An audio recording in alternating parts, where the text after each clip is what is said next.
the way I sort of define AI sovereignty is it's about creating interdependence with the US as opposed to where we are right now, which is this kind of like one-way dependence relationship, where essentially like we are getting all of these AI products from the US and we have very little stake in like how these are being made and how these are being deployed.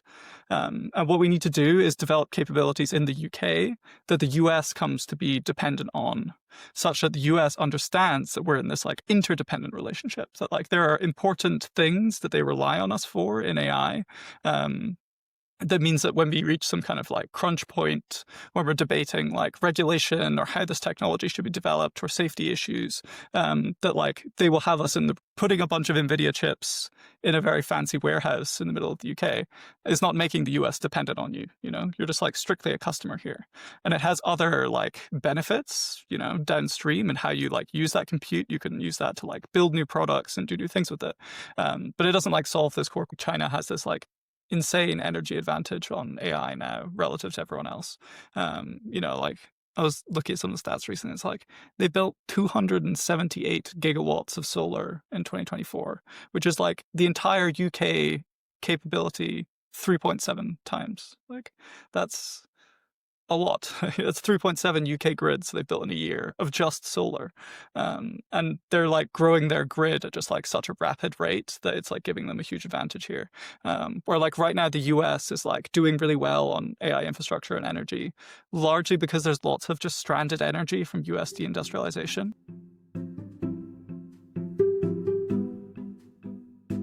Hamish, you wrote this article as part of the Centre for Governance of AI Summer Fellowship, but you're now working as an AI policy fellow, which is really cool. And I guess it'd be really useful if you could just sort of like lay out the main argument, I guess, of your article, which is called "Compute is not the answer to AI sovereignty." Yeah, definitely. Thank you very much for having me on. It's great to be here. Yes, this was work I kind of did at the Centre for Governance of AI for 3 months, really trying to explore these ideas of AI sovereignty, basically trying to get to the bottom of like, what do people actually mean when they're talking in this space about AI sovereignty, which I think there are not that many good answers once you start trying to scratch the surface. So yeah, I think like one of the first things I tried to do is just get a better definition of what AI sovereignty actually is, because it's a bit of a wishy-washy term. I think it's like trending towards becoming a bit of a like everythingism term, where you just sort of like add sovereign in front of literally any AI thing you want to do, so it just sounds more serious and it sounds better and it sounds strategic. But actually, it just like isn't the case. You know, lots of things are not sovereign AI and are still good, but you know, we shouldn't be putting everything into this bucket.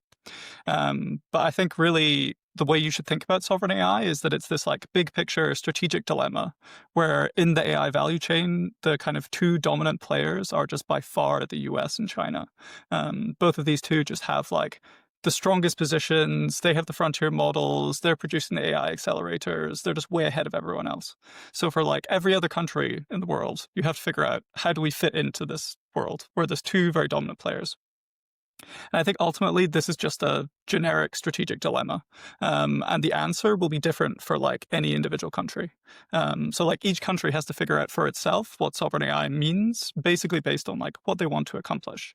You know, for lots of like developing countries who are trying to pursue, you know, export of digital services, this AI situation could be an existential risk to their development model, in which case, like, it's all primarily economic. It's just like, we need to salvage, you know, make sure that the US doesn't just like re-onshore all of what we're trying to do through AI. I think for the UK, it's slightly different. I think we are like in a position where we can sit sort of in between like the US, China, and the EU. I think we built up like really impressive state capacity within the UK government around AI.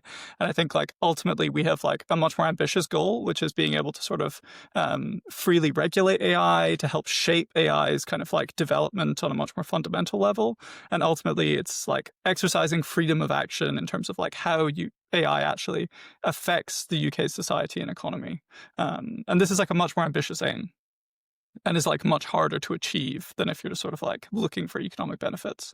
And importantly, is quite separate from economic benefits.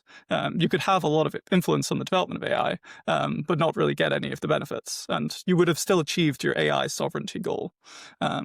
So yeah, I think that's how I sort of see it for the UK. You have this like, AI sovereignty for the UK is about achieving freedom of action and all this kind of thing. And I think ultimately that boils down to you want to influence the US.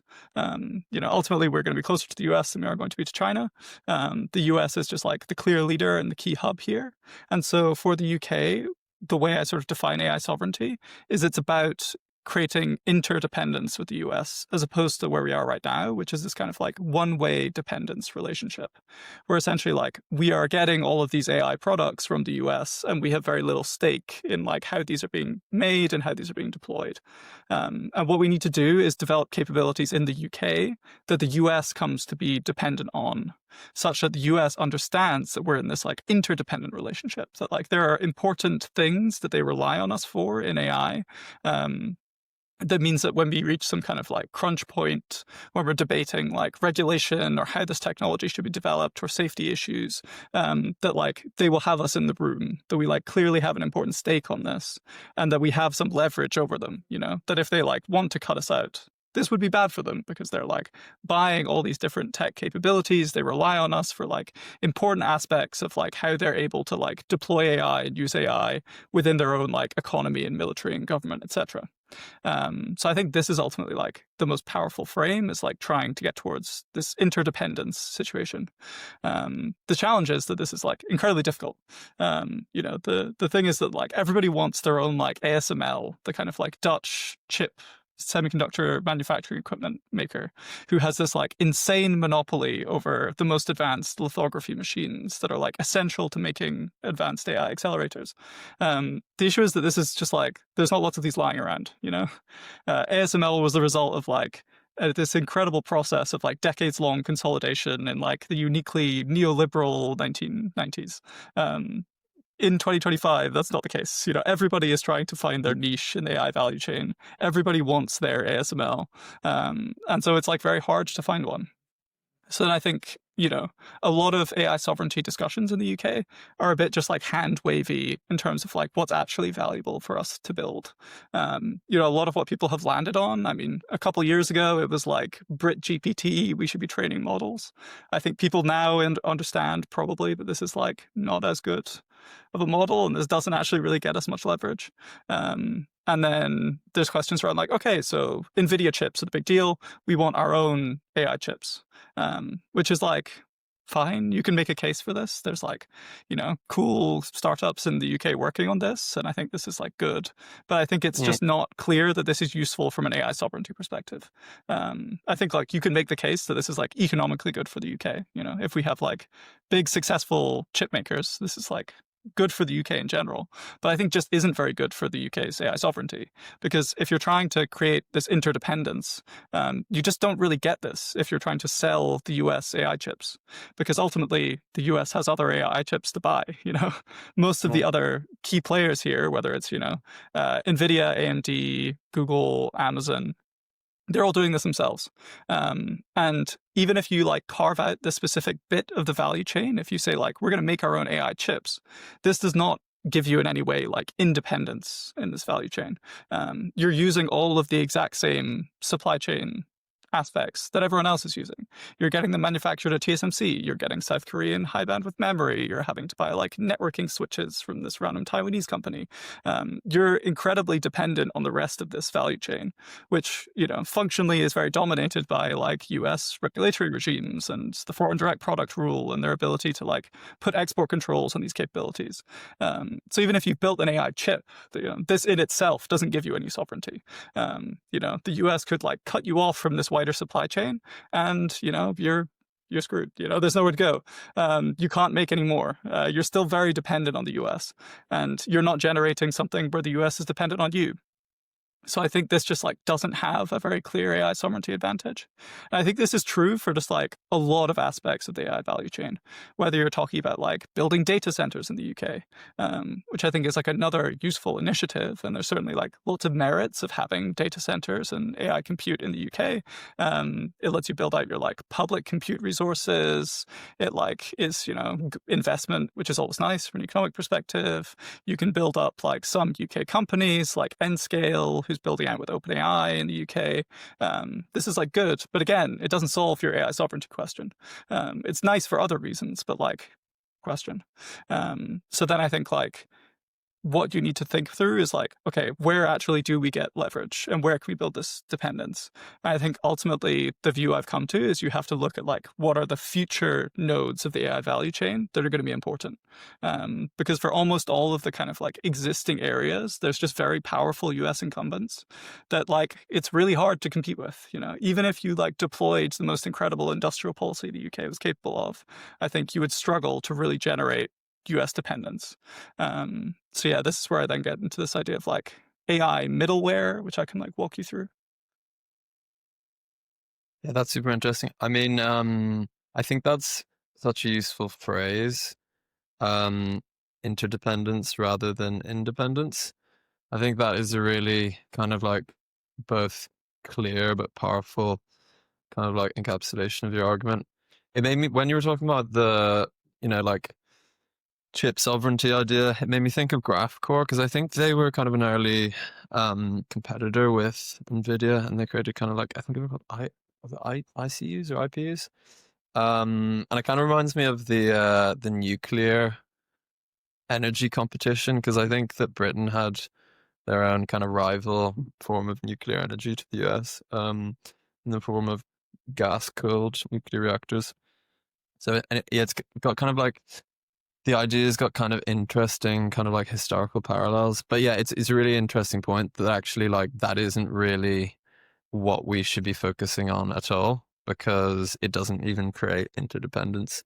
If we were to, create a like NVIDIA competitor. And it also makes me think of the Jeffrey Ding book, the recent Jeffrey Ding book, about kind of like diffusion rather than kind of like becoming leading sector.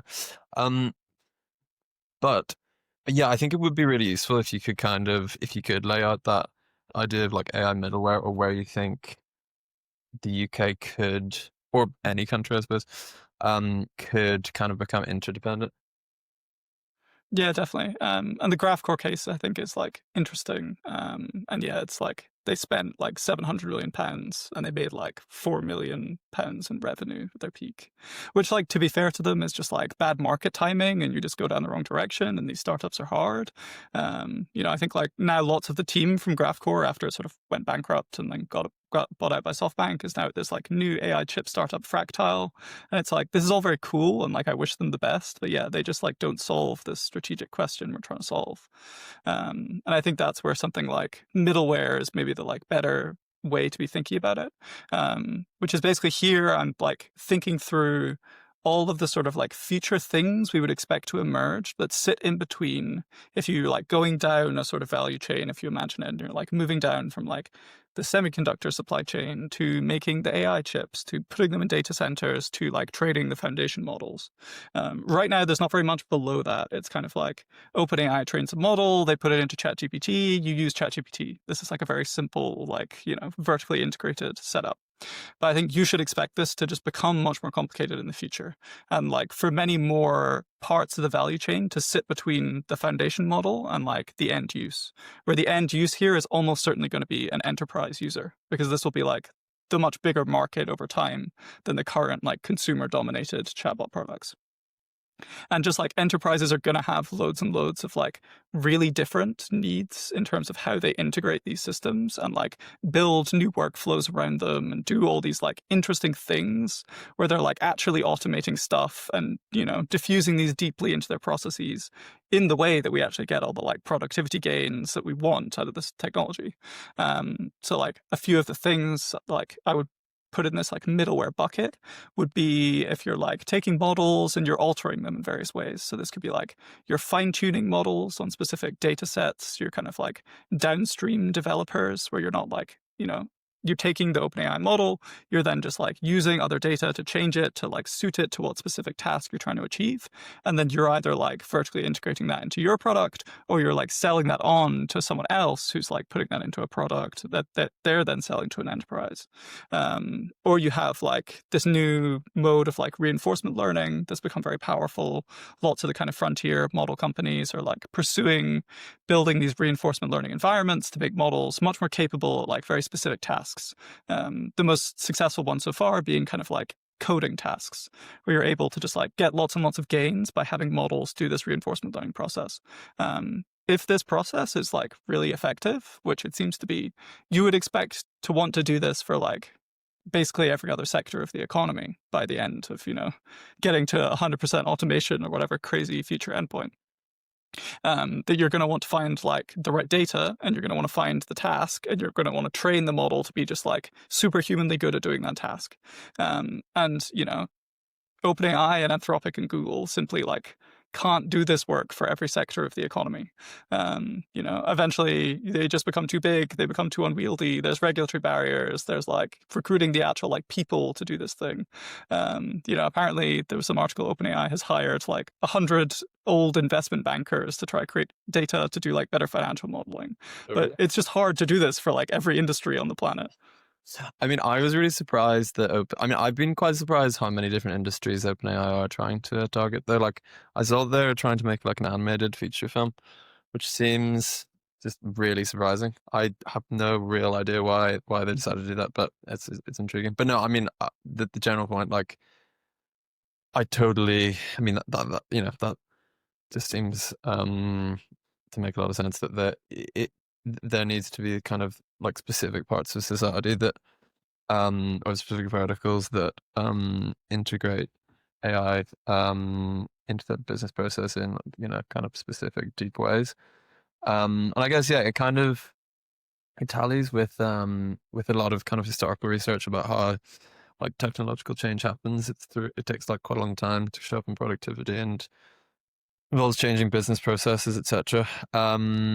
Which so like that's really interesting. And and I guess like specifically for the UK, because this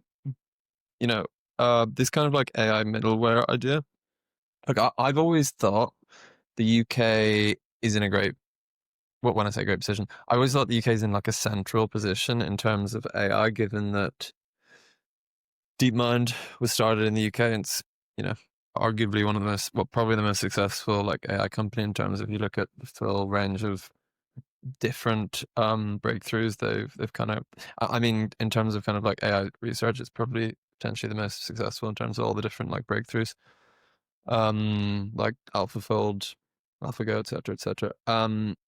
And there's also just like a lot of important organizations like Stability and 11 Labs, organizations like that, and Anthropic and OpenAI have offices in London, for example. So I've always like kind of assumed that the UK was in a kind of like quite pivotal position, but it was, I think reading your article actually made me slightly rethink that in quite a useful way. But I guess like on to this idea of AI middleware, do you think that the UK specifically is in kind of a better position to be able to kind of like come in and be part, like have part of that kind of like AI middleware, because of the fact that it does have essentially a lot of like expertise, I suppose. Yeah, definitely. I mean, I think is like the UK's strength is being like really, really central on talent, right? Like we do really well on talent. We're like probably the best AI talent hub outside of the US and China. Our like key weaknesses is that we like don't have very much compute. We don't have lots of this like infrastructure based here. We haven't managed to have like one of the like leading frontier companies based here. DeepMind sort of being the weird exception where it's like used to be more UK weighted, and then they merged with Google Brain, and now it's like a bit harder to tell, how you should understand them. But I think this means that, we have lots of talent here, but we're not necessarily like getting a lot of benefit out of that talent. And we're not necessarily getting benefit in like strategic terms from having that talent here. You want to like turn this into like some more uniquely UK capabilities. And this comes to like some very just like long lasting issues with like British tech, in terms of, startups like struggling to scale, often just like selling to US buyers, chasing the US market instead of the UK market because of just like slower growth in the UK and regulations and et cetera, et cetera. But yeah, I think like middleware is one way that you like lean into this talent advantage, of like what the leading frontier companies of the US are doing is like this big bet on like huge infrastructure. They're building out like colossal amounts of this AI infrastructure, just like gigawatts and gigawatts. There's just like constantly more deals. The UK just like clearly cannot keep up with this, and I think it's not worth trying to keep up with this. But we can pursue this like different approach, where lots of these like middleware capabilities, you don't need that much compute ultimately. Like often you're just kind of like building software systems on top of these models to like make them more useful. So like to give one example, maybe lots of models right now, a big evolution this year has been like model context protocol and the ability for like models to like natively use tools as they accomplish a task for you. And right now this is just like existing random software tools, or just like, the ability to use a sort of coding, application natively as it works through your answer. But presumably over time, you'll want to build, tools that the models can use that are entirely separate from the models, but which are like entirely AI native. It might be that for the telecoms industry, you have a tool for like monitoring the health of a network that is functionally just like a software tool that does this job, but just like in a way that is built for the model to be able to use it effectively. But you don't actually want the model to probably be like, zooming through every aspect of BT's network trying to find some fault. You want it to be able to access an actual system dedicated to do this and be like, okay, yes, check, this is all good, I can move on to the next stage, whatever I'm working through. And that's like a business right there, right? Like you can build that tool and you can sell that tool. And I think that's one of the things where I'm envisioning middleware here. And so I think this is one where if you just have lots of talent and you just like get the right framework around being able to like have them create startups, build these capabilities and sell them on, that you could create this just like web of like, UK software focused companies, which means we can like build products faster, they can scale them faster. We can actually like create this interdependence much faster than if we were trying to like build hardware capabilities where it just takes a decade to, create something at the end of a long R&D process and get this to market and get it to scale. That actually you can like move at the pace of AI development in this sense by being very software heavy and avoid this like compute heavy models, but instead we're trying to build on these and create useful things that just like allow us to use these models in the real world. And I think, this like leans into this like talent heavy approach that I think is the right one for the UK. That's really interesting. Is there kind of like government policy that would help with that? Or is that something, or there are like other kind of conditions that would maybe stimulate that? Yeah, and I think like the government has been doing some very useful things here. Like I think the Sovereign AI unit is like a very interesting project and has been doing some good work. They have like £500 million of budget to spend on like achieving this aim. I think this is good. I think like the AI Security Institute is like a hugely helpful thing here in terms of like, this is one area where you're like leading into this talent advantage. You're just like getting a really good cluster of talent within the government, building the government state capacity, but then also just like hopefully building up an agglomeration of different things around this. So one thing they've done is they're looking into like the AI assurance industry as like one potential useful area where the UK has an advantage, and DCIT has like given some money to this, and it's like very much on their radar. My view is basically you should just be doing all this, but just like doing it much more.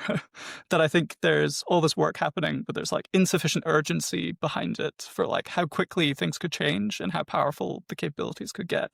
Like I really want the UK to be like having this leverage, not in like 10 years, but like in 2 years or 5 years, that I think you could have very important decision points in the near future where I want the UK to have this leverage, which means I think we just need to like just be much more aggressive in doing industrial policy in a way that the UK government has not traditionally done.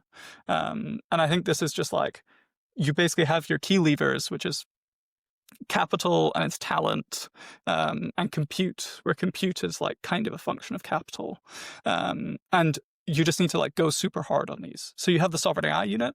I think basically you should also create like, a national AI investment fund, and you should like create another fund and then another fund, and you should be like very okay with just like duplicating all these different government investment vehicles, and being like, taking this almost like much more like Chinese approach to industrial policy of just like opening a floodgate of capital and just being very willing to just be, we're going to change this market deliberately. This is what we're trying to do.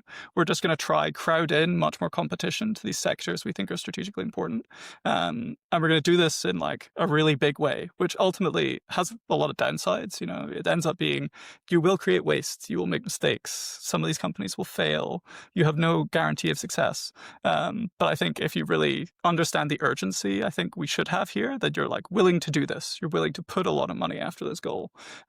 Same thing on talent. I think that, if the sovereign AI unit invests in you and like has done their due diligence to see you as strategically important, you should just be able to like hire the talent you want. You could just have a visa where you, the startup, decide you want to hire someone, and as part of that process, they get a visa to come to the UK.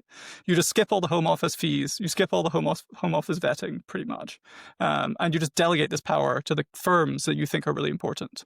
And you could have this be just like a super limited scheme, but I think this is one way of just like speeding everything up, and just doing everything we can to bring talent to the UK. As well, there's just kind of like other interesting ideas around the like Centre for British Progress has this idea for a kind of like Centre for Talent Excellence of like deliberate headhunters in government who are trying to like recruit the best AI engineers into the UK. I think these are great ideas as well. I think you basically just want to be like maximally aggressive and just like pulling these levers of like capital and talent to just like bring as many people to the UK and like remove every barrier to them creating the companies that we want to exist. That's a really interesting point, because I suppose right now, given some of the kind of like restrictions on studying in the US and stuff like that, I imagine there's lots of like PhD students who might be interested to come to the UK. It also reminds me of, because I mean, I know Joel Mokyr just won the Nobel Prize for Economics, and as far as I understand, like one of his main arguments about why Britain was kind of central to the Industrial Revolution was this idea of kind of like tinkerers and people who like a kind of dispersed network of different like intellectual societies, like people from like the Birmingham Lunar Society, who went on to kind of like tinker with different types of technologies, which became hugely influential.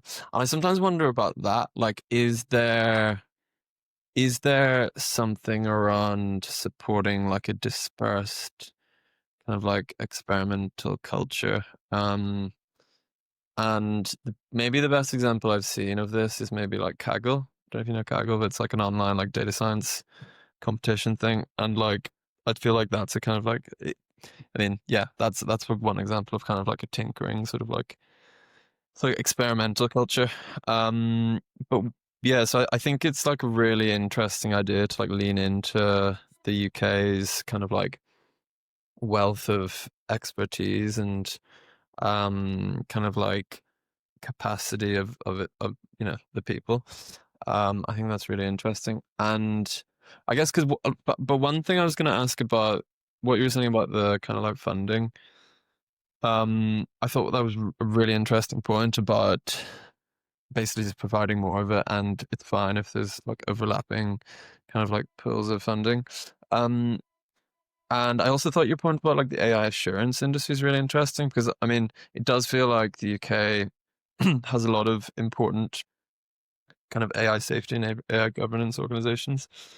Um, but one thing I was going to say is, with that kind of like funding policy, like some people might say, okay, like we shouldn't be picking winners.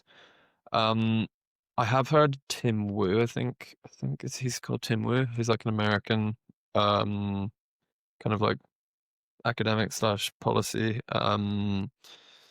like I think he's involved in like the Biden administration, but he has the argument that kind of like you can sort of like pick sectors and ecosystems kind of thing, rather than like picking particular like companies. What would you say to that? Is that like is that potentially like a challenge to kind of like funding, even funding like the kind of like expertise and stuff, and also things like funding like, let's say, a more thriving like safety and assurance industry, kind of thing? Do you think that's a challenge, that thing of like maybe picking, like it's hard to pick the right ones? Yes, I think this is just like always challenge with industrial policy. I think like, maybe a counterexample of like who I think is doing a bad job on this is like France or Canada, where both of them have kind of landed on like national champion, like model development companies, where you have like Mistral in France, where you had like ASML invested in Mistral and they're getting lots of support from the French government. And it's like, the French government wants to like preferentially use their models and this kind of thing. You have the same in Canada with Cohere, where the government has given like quite a lot of money, like hundreds of millions of Canadian dollars, towards like helping Cohere build out AI infrastructure in Canada. Clearly viewing this as like a sort of like national champion firm. I think this is like a really bad idea. Like both these companies have demonstrably fallen quite far behind the frontier in terms of like the actual models they're producing. They've fallen really far behind in like the infrastructure they have access to, and they're like really far behind in how much actual money they're making. They're making, I think like 100 to 150 million euros / Canadian dollars, when like OpenAI and Anthropic are like charging ahead to like, tens of billions of dollars worth of revenue a year. And this is just like a complete disparate relationship. And like, the frontier model developers are just going to be on this like insane flywheel and just be like way too far ahead of you. And they like make models that are way better, and then they make their open source models an afterthought, and the open source model is better than your closed source one. Like your business model is kaput. So I think this is like a really bad case of them picking winners. I think this like sector approach is like much more interesting. Picking another one from the recent Nobel winners, Philip Aghion has this like really interesting paper about Chinese industrial policy, where he identifies like one of the like successful features of Chinese industrial policy is this kind of like picking sectors, where they like pick a sector like electric vehicles, where they decide that this is like productive and strategically important. And essentially by just like funneling loads and loads of subsidies into the sector, they essentially just like create much more competition because it encourages so many new entrants into this market, that suddenly you just have this like incredibly competitive market, which can go wrong. You sometimes end up where like they leave the subsidies in too long and get this kind of like involution, insane price competition where like nobody makes any profit and like everybody's very sad. But like the core principle I think is good, that you should like, you can pick out sectors that are like strategically important or that you think are like economically important. And you can do this process of just like making lots of capital clearly available. And this just like crowds in lots of new entrants and makes this market more competitive.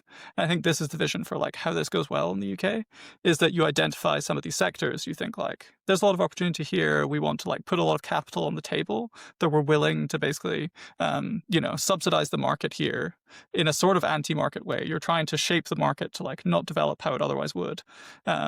With the goal of crowding in just like loads and loads of new players who are then going to be competing with each other very intensively. You're going to get these kind of like talent agglomeration effects, which I think is one way you get these kind of like useful networks of talent, is that you just like have a shared sector and you have a lot of capital available so that people are like, I've just done my PhD. I don't want to move to the US. I'll go to the UK and there's loads of money around. I can get a job working on this like cool AI sector. So you get these like networks of talent, you get these new firms, you get a very competitive market. And then the hope is that out of this very competitive market, you then just get, very innovative, strong firms who are able to scale up and then become like globally competitive players. And that ultimately then this means the US will start like increasingly buying their stuff. And then hopefully, you have enough Fortune 500 companies that are buying their software solution for whatever this AI issue is they're trying to solve. And this is what's giving you this kind of like interdependence. That's really interesting. I'd like to look at that article actually. I always think I mean, I kind of follow the kind of like China watchers community. And I think like, as far as I understand from listening to some of the podcasts like China Talk, and other podcasts like that, like I think one of the kind of insights that they have is that policymakers in the UK and the US and other places don't really like pay enough attention to what's actually going on in China, and don't really like understand China enough given its kind of like importance. And I do always think, because like whenever we make policy, or at least whenever I hear kind of discussions about policy, it seems a lot of the time we kind of take ideas from like other European countries, which I guess makes sense because we're a similar size maybe.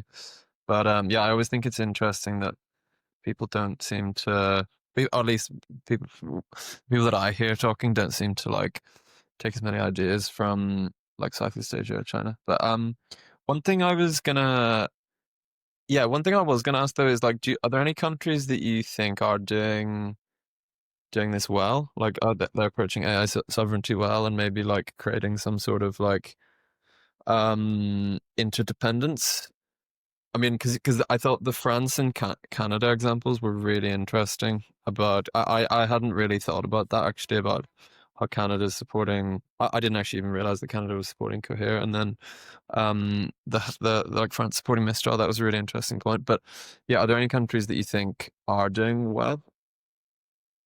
Yeah, I think it's basically just countries that have been able to figure out like what their advantage is and be able to capitalize on this in some way. So I think like Singapore has done very well here, which like is partly a result of the fact that Singapore I think just like has really good state capacity and had already done lots of work around like getting data centers, upgrading their industry, building up themselves as like this key hub between the US and China. I think they've basically just been like doubling down on this strategy that like makes a lot of sense for Singapore. That your entire gambit is that you're like sit in between the US and China. You be a really good talent hub. They have their own like national AI strategy 2.0. They're trying to like triple their like AI practitioners in Singapore to like 15,000 people. And I think this is just like a robustly like smart strategy. If you're Singapore, this is the strategy you want to do. And they've just been very successful in that, like Singapore and now like Johor in Malaysia, just across the border, is like the key AI data center hub in all of Southeast Asia. There's like huge investments by like ByteDance working with Oracle in Malaysia. Singapore has like become a really key hub here. They have the like Singapore AI Safety Hub. This is just like, I think, one example where you have a middle power that just like has a really clear sense of what they're trying to achieve and just has like state that's very like focused and willing to achieve this. And I think this is like going well. Um, the UAE is another interesting one, where I think again they sort of understand what they have to offer, which is like loads of capital and loads of energy. Realized that these were two things that like everybody else wanted and capitalize on this quite well. They signed all these various deals with the US, all the kind of major US AI players coming and building out data centers in the UAE. I think once you sort of get below the surface of it, it's like slightly less clear how good this is for the UAE. They were very, very smart in that they timed their announcement really well. Where like when they announced all these different like data centers, they were like the largest ones in the world that had been announced. And subsequently, much bigger ones have been announced in the US that all come before the ones in the UAE. But still, everyone has the impression of like, wow, the UAE is at the frontier, which they probably aren't. And like the business model of how good it is to basically just like be a landlord for a giant warehouse in the desert is like slightly questionable. But I think it's still like a good strategy and like clearly gives them leverage. And they have some like interesting ideas around exporting AI to the global south. And this is like, it's a strategy. And they're like making lots of bets on it. They're making the right bets, I think, if you were trying to carry this strategy off. And I think this is like, they clearly have a sense of what they were trying to achieve and they're working to achieve it. And I think otherwise they're just like, it's hard to find countries that like have a sense what their advantage is, partly because for most countries they don't have much of an advantage. This is like, an incredibly sophisticated value chain that just doesn't flow through that many countries. You have a lot of challenges as well of like, a lot of what you really care about is talent, but talent is very mobile. So it's a big issue for like Latin American countries, where you might have good AI researchers, but they're all just going to like move to the US or Europe. It's hard to like build up a sort of domestic base and work from there, which actually makes these kind of like AI sovereignty discussions like really, really difficult. You're really like struggling to build any advantage, let alone build a strategy to capitalize on that advantage. So yeah. That's really interesting. Yeah, I mean, because to your point earlier about every country wants to have an ASML, like the Dutch do. There are, I mean, because Germany and France, I believe, do actually have quite important companies in the kind of like AI value chain. Like, I believe that Germany has is it Carl Zeiss SMT? Zeiss, yeah. Zeiss, yeah, the optics and laser company, which I think like Germany microscope, you know, machine learning. I think they've got like a long tradition of actually have a friend who goes to this, he's an artist, but he goes to this like glass making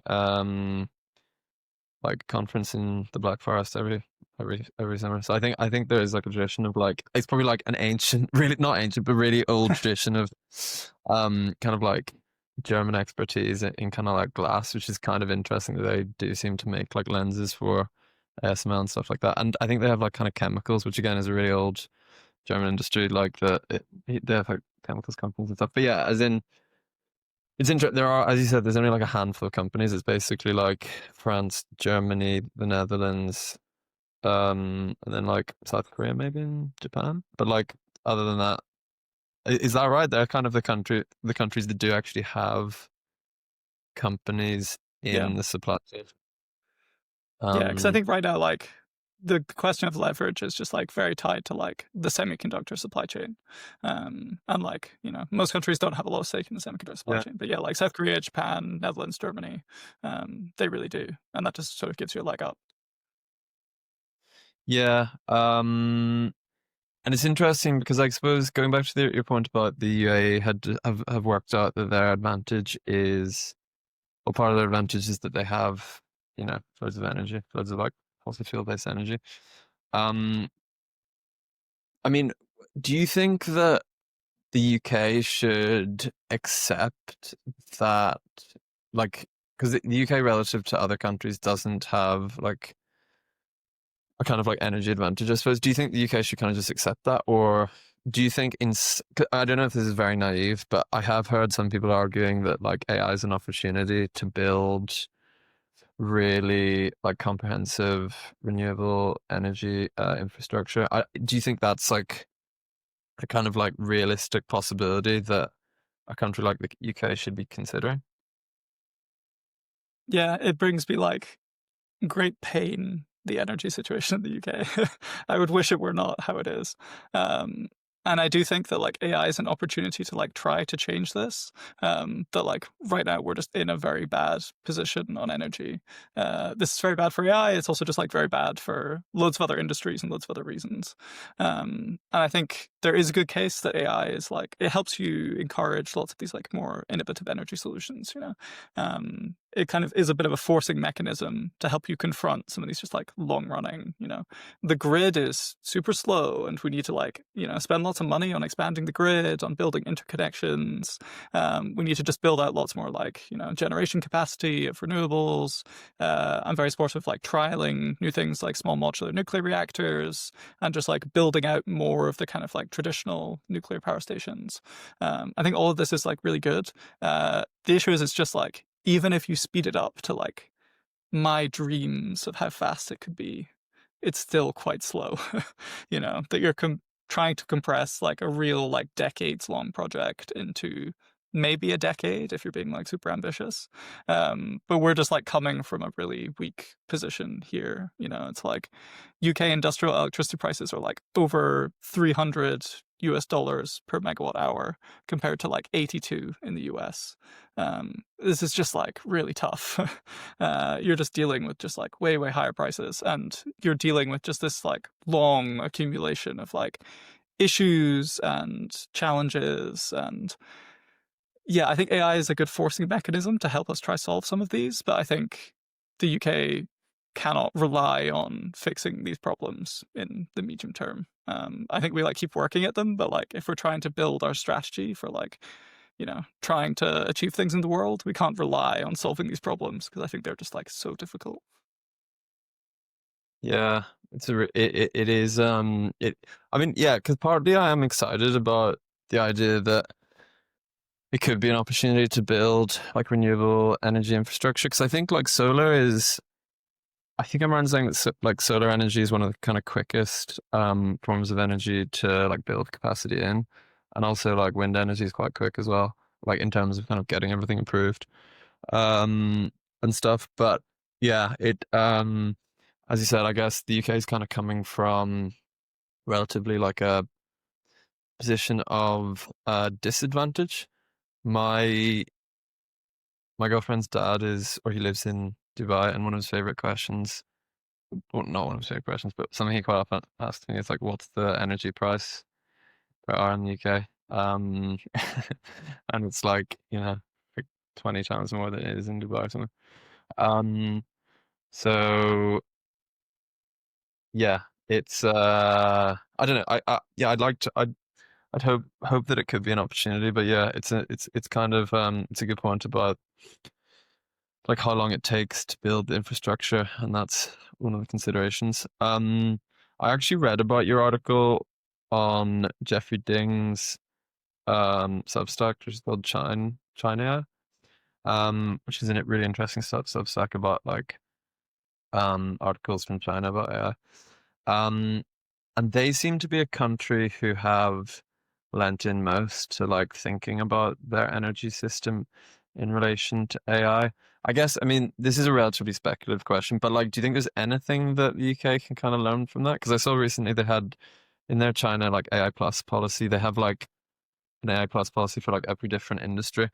Or maybe not every industry, but they definitely have like an energy one. But yeah, do you think there's anything that like the UK could learn from what they're trying to do? Yeah, and I think like in terms of just like making clear plans, having them be ambitious, and then just like really ruthlessly executing on them is just like really strong. And it's just back to these like industrial policy questions. I think they do this well. And I think this is like clearly really paid off in energy. Like China has this like insane energy advantage on AI now relative to everyone else. Like I was looking at some of the stats recently. It's like they built 278 gigawatts of solar in 2024, which is like the entire UK capability 3.7 times. Like that's a lot. It's 3.7 UK grids they've built in a year of just solar. And they're like growing their grid at just like such a rapid rate that it's like giving them a huge advantage here. Where like right now the US is like doing really well on AI infrastructure and energy, largely because there's lots of just stranded energy from US deindustrialization. So you can get a lot out of basically just like all these random plants in the Midwest that like no longer make cars, but there's still like some legacy transmission infrastructure that you can capitalize on and just like very quickly build up new data centers. The issue for the US is then like in a couple of years they start to run into like actual bottlenecks of you've used up all this like easier spare capacity lying around. You have to do much more difficult things to actually grow your grid and like connect all these new energy sources to the data centers. And there's like lots of interesting solutions people are talking about of like building behind the meter energy, of doing some ways to reduce like peak energy demand such that you just like shut the data center down for like a couple days a year when it's like super cold or super hot, and like when the grid is under like peak strain. So there's like stuff there, but then the advantage for China is that they're just like, scaling their grid by a huge amount every year. So when you're like, oh, we need to add another 10% for AI, they're like, sure, why not? We can like, build more solar panels in the Gobi Desert. And I think they just have such a big advantage here. The issue for China, if we're kind of, diving into Chinese AI, is like, they don't necessarily have the compute and some of the other pieces to like bring this strategy together. Of their like AI plus strategy, I think is like very interesting, and I think the kind of adoption focused mindset is like very smart. So yeah, like Jeffrey Ding was my supervisor for doing lots of this work, and his book is great on this in terms of like general purpose technologies. The really important process for national power is like you need to diffuse them very widely through your economy and do this in like a very like deep and meaningful way to unlock the productivity that like just accelerates all your other aspects of national power. I think the challenge is that like this is just hard to do. Like the targets in their AI plus strategy are like really ambitious. It's 70% penetration of like AI by 2027, 90% by 2030. One, it's unclear what this means. Two, it's unclear if you can actually like do this. There was this whole like DeepSeek craze earlier this year where like suddenly the central government goes, everyone needs to adopt DeepSeek. And there was this very interesting article Jeffrey translated that was like, telling the story of these actual way this went, which was people bought these like DeepSeek in a box where it's like a big AI chip that just has DeepSeek already running on it. And all of these state-owned enterprises, they buy this thing because they've been told they need DeepSeek. And they like use the thing for like, a week. And they realize that actually DeepSeek V3 is like it's a fun model, but it's not that useful. You know, there's like a reason that we haven't seen all the crazy productivity gains yet. Just like having this model does not unlock incredible AI gains. And I think basically the vibe of the article was that now all of these just like sit in a cupboard somewhere, you know? So you've like ticked the box of like adoption. But the challenge is that like adoption is really hard, and you need to bring together having really capable models with like having large scale compute infrastructure and having just like a very sophisticated like cloud business and digital economy, which is like one area where China actually is still quite far behind, in that their cloud market is just generally like much lower quality than Western cloud offerings. The like adoption of like digital cloud services is just a lot lower. You know, you have this situation of like, you know, there's a very advanced tech industry in China, you know, Alibaba, Tencent, Huawei, these are like leading incredible tech companies. But China is huge, and most Chinese companies are not like Alibaba, Tencent, and Huawei. Where like actually the median US Fortune 500 company is much more technologically sophisticated than maybe the median, you know, Shanghai Composite Index 500 companies. And this is a big issue for China. So I think there's definitely things to learn in terms of having this very like adoption focused mindset. But then we can also kind of learn from like, you know, what do we think is actually going to hold them back? Which is really having this just like sophisticated firms, having the compute availability, having access to the best models, which is where actually, you know, we can do all these things. Wow, that's really interesting. I didn't know that about the deep seek in a box, and it kind of makes me think about generally in this space. One of the differences that I've heard people talk about between building kind of like AI infrastructure compared to building other technological infrastructure in the past, like I don't know, fiber optic cables for internet or train lines, or like electricity infrastructure, is that like the GPUs go out of date really quickly. Um, Kind of like DeepSeek in a box kind of goes out of date kind of quickly potentially if there's like new models, and it kind of, I feel like it does also kind of it kind of adds weight to your argument about like AI middleware can be kind of like lighter weight and it's more kind of like adaptable to a relatively uncertain sort of like situation where things are changing quickly and like hardware can kind of go out of date quickly.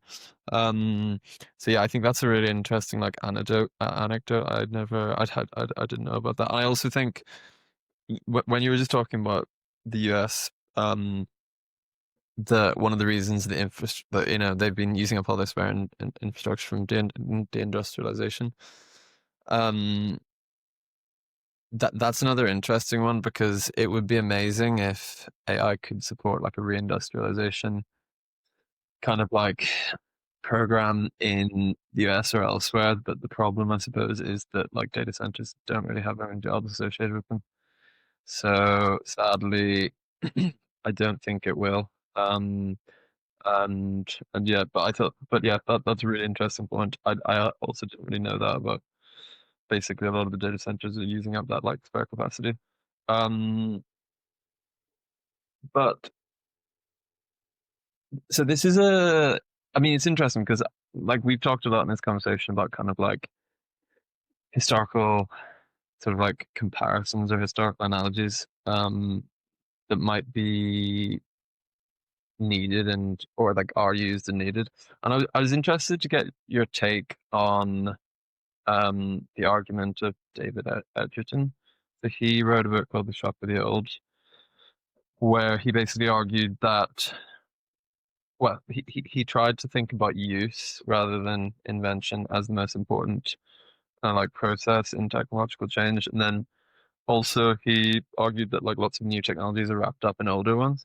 And I wondered whether you think, like, is that way of thinking useful at all, do you think, in considering AI? And like AI sovereignty? Like the idea that maybe like older technologies are gonna be as important as kind of like newer ones in a kind of like potential AI age.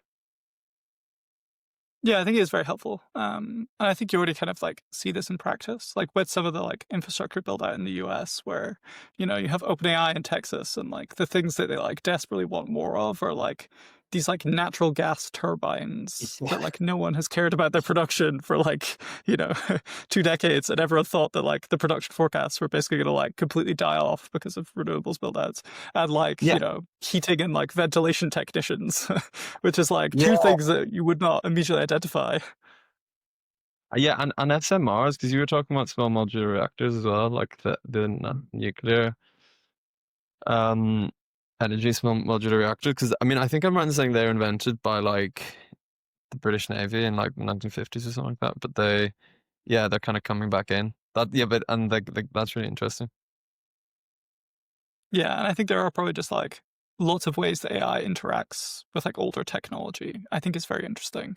Um, and I think I like it's very hard to like reason through. I think you end up in this weird world where right now like AI capabilities are just like very jagged in the sense that there's this like jagged frontier of like AIs are like really good at coding, but they're still like really bad at like lots of other things we might care about.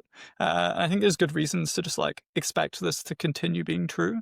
That probably you see just like lots more progress in kind of domains of traditional white collar work. They get like way better at like coding and making PowerPoint documents and doing like incredible mathematical reasoning, but probably maybe like struggle on things that you think wouldn't trip them up, and like struggle with this sort of like transitioning into like functioning in the real world and in industries in the real world, which does lead you into this very interesting fusion of like old and new technologies and like how these might interact. You have cases like, you know, cybersecurity, where there's like interesting ways where the two of them interact, where you have like really rapid progress potentially in, you know, the ability to do like automated hacking attacks. um, and you could just have like basically you can just like spin up the most sophisticated team of hackers that you could have had in 2015 and just like deploy them to attack any given target around the world. And this is like really scary. And you know, lots of like companies around the world and governments rely on these like incredibly old legacy outdated tech stacks. You know, it's like there's a bunch of this like US government tech that runs on like coding languages that were popular in like the 1960s, and there's like the one guy who's retired they have to bring in every time they break. So it's like this is very concerning, but then maybe you could use AI to just like, you know, retranslate all of these coding languages to much more modern ones and like refactor all these security and this kind of thing. So it's like you end up with these weird ways where like the two of these things interact, of like very old technologies and very new technologies, and like probably you end up with, you know, lots of parts of the economy where there's like some really old process or technology. You know, there's some like literal like fax machine or like incredibly outdated piece of hardware, and then there's like some AI software system running on top of it, that's trying to like use it and interact with this old system. And we're just going to live in this like really weird world where the two of these things are both true, you know. You have the like super intelligence in your coffee maker or whatever, you know, where it's like some very established technology, but that is getting some benefit out of like having all of this just like cognitive ability plugged into it. Yeah, that's really interesting.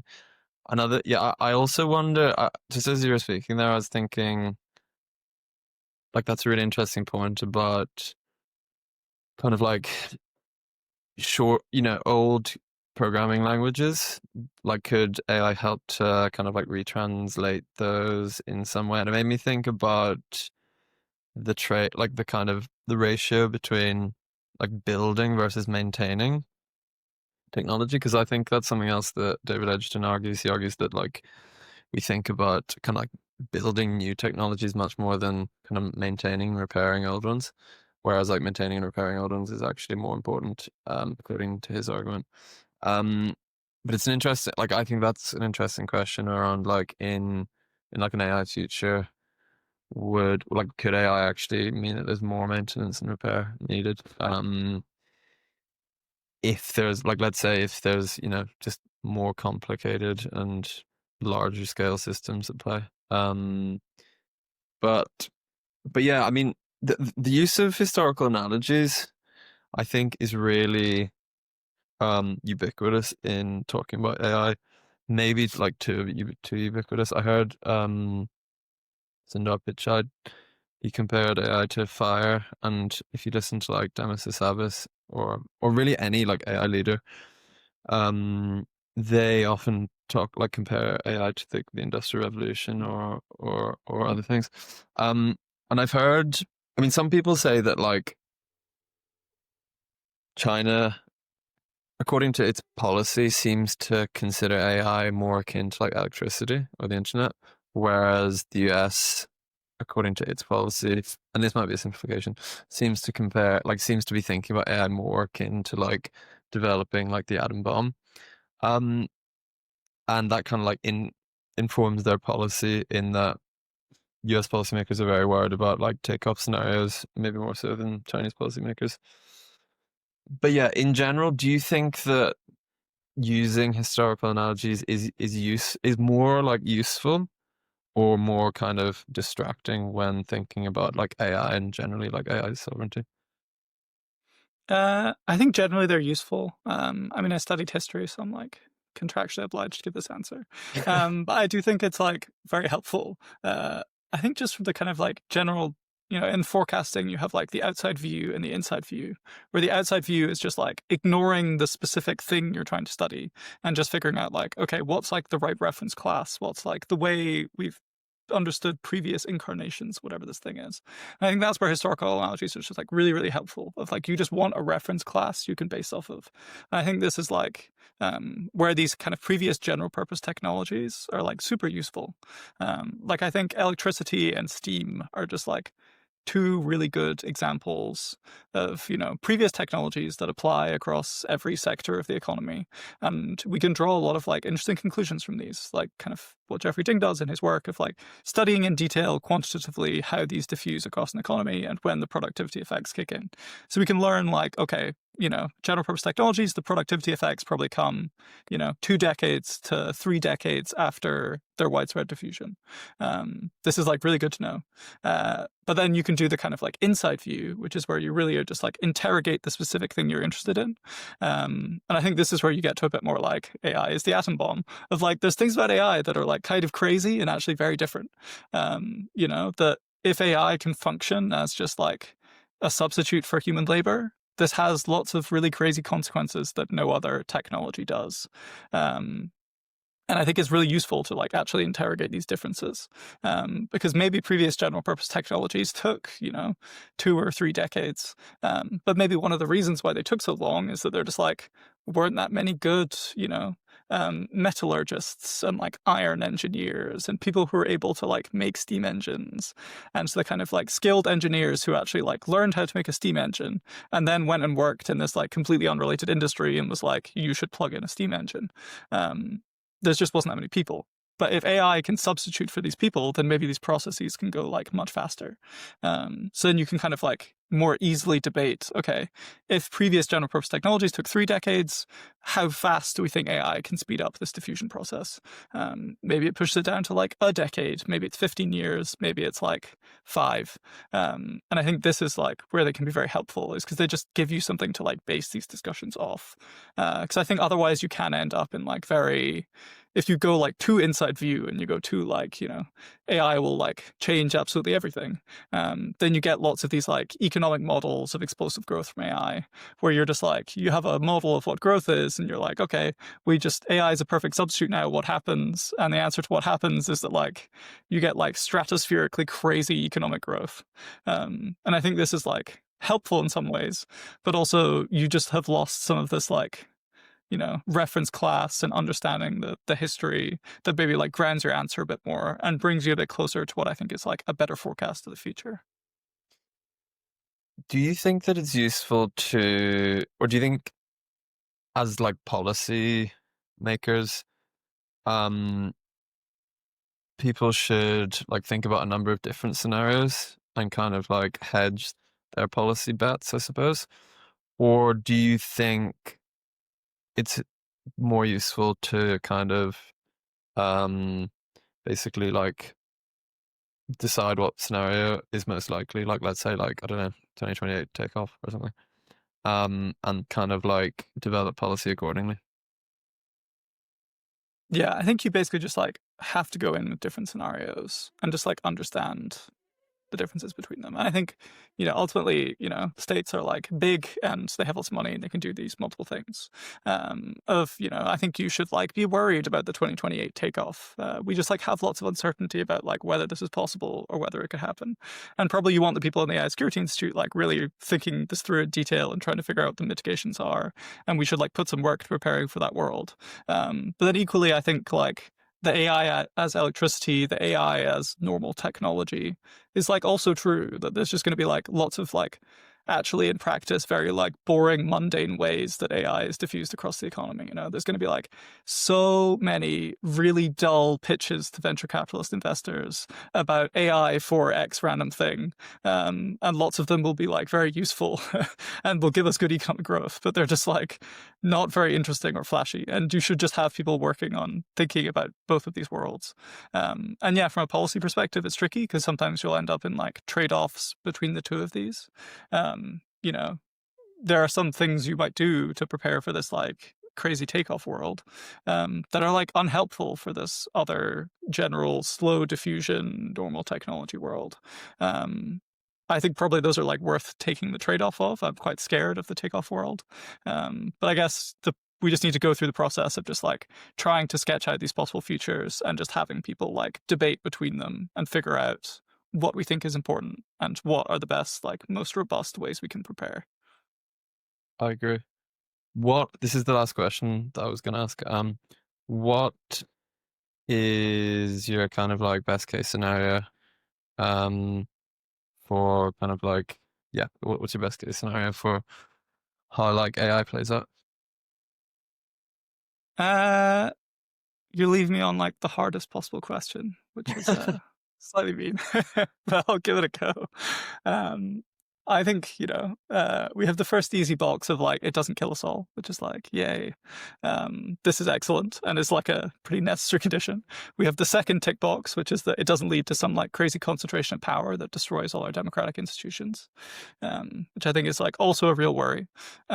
So we want like safe AI that's developed in a kind of like diffuse and democratic way. But then I think if you're able to start satisfying these conditions, it just like can be really, really good. I think there's like big issues to navigate in terms of, a lot of people in this space are not very honest about like how far AI is just an automating technology. This is like all it does is it automates people. Broadly, this is like its main economic effect. And like any vision of the future where you're like, it will create, new jobs. I mean, yes, but like these will be like a fraction of the jobs that it's just taken away. But I think even still, we can envision like very positive scenarios because we just have like a much richer world here. We just have many more resources from all the things that AI can do for us. And I think we just like get incredible medical goods. You just get to have like your own personal AI advisor. There's been lots of interesting work around like ways that AI can augment democracy, of actually make some maybe like really interesting direct democracy systems possible because I can like tell my AI in much richer detail what my political preferences are. And then AIs themselves can aggregate these much more easily in a way that like electoral systems are just like not very good aggregating functions for people's democratic preferences.